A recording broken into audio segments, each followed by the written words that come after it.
Father who hacked his disabled son's head off and left it by the road for his mom to see ruled insane and found not guilty of murder. Jory Lirat, 7, suffered from cerebral palsy.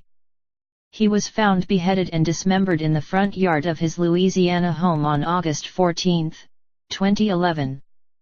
His father, Jeremiah Wright, 32, was charged with his first-degree murder and faced death by lethal injection if convicted.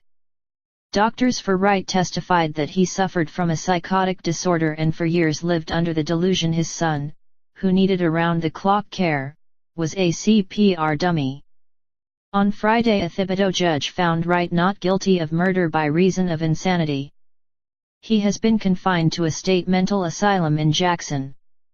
A father accused of hacking his disabled 7-year-old son's head off with a meat cleaver and leaving it by the road for the boy's mother to see has been ruled not guilty of murder by reason of insanity. Defense experts have successfully proven that Jeremiah Wright, 32, from Louisiana, was suffering a delusion at the time of the brutal murder of Jory Lirat, who suffered from cerebral palsy. Wright was charged with the first-degree murder of the little boy on August 14, 2011, and faced life in prison or death by lethal injection if convicted. Expert witnesses Dr. Sarah DeLand, a director at the mental facility that treated Wright, and psychiatrist George Seiden of Shreveport, said Wright suffered from a psychotic disorder at the time of the incident, couldn't tell right from wrong and believed his son was a CPR dummy.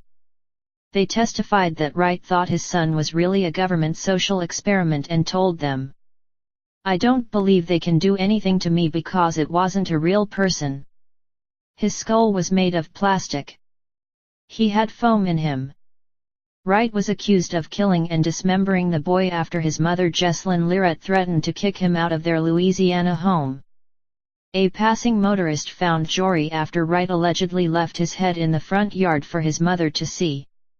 His hands and feet were also hacked off and found in a garbage bag. The crime scene was so gruesome that some of the police who responded to the emergency call have had to have counseling, according to AZ Central. Investigators said the grisly killing was carried out over a kitchen sink. The boy required around-the-clock care and was fed through a tube. Judge John LeBlanc of Thibodaux told a court on Friday that Wright will be sent to a state mental hospital in Jackson that is often used to house criminals who have either been charged with a violent crime or have been ruled not guilty by reason of insanity, according to Homa Today. The judge said he based his ruling off doctors' consistent evaluations that indicate Wright has long been mentally ill and, as a result, believed the world around him was not real. Nothing has really changed in regard to the interviews that said Mr. Wright suffered from a mental disorder during the time of the incident and that this psychotic disorder existed prior to the incident, LeBlanc said during the hearing. He couldn't understand the difference between right and wrong and he still suffers the same delusions and disorders today. From the bench, LeBlanc spoke directly to Jory Lirat's family members. This was absolutely the only decision that could be made based on the medical history and testimony in the court, the judge said. It is not a good day for you, it is not a good day for anyone involved, but it is a day we must all face because it is the only decision that could be rendered in this case. After Jory's body was discovered, it was revealed that his mother had previously warned police that Wright wanted her son dead.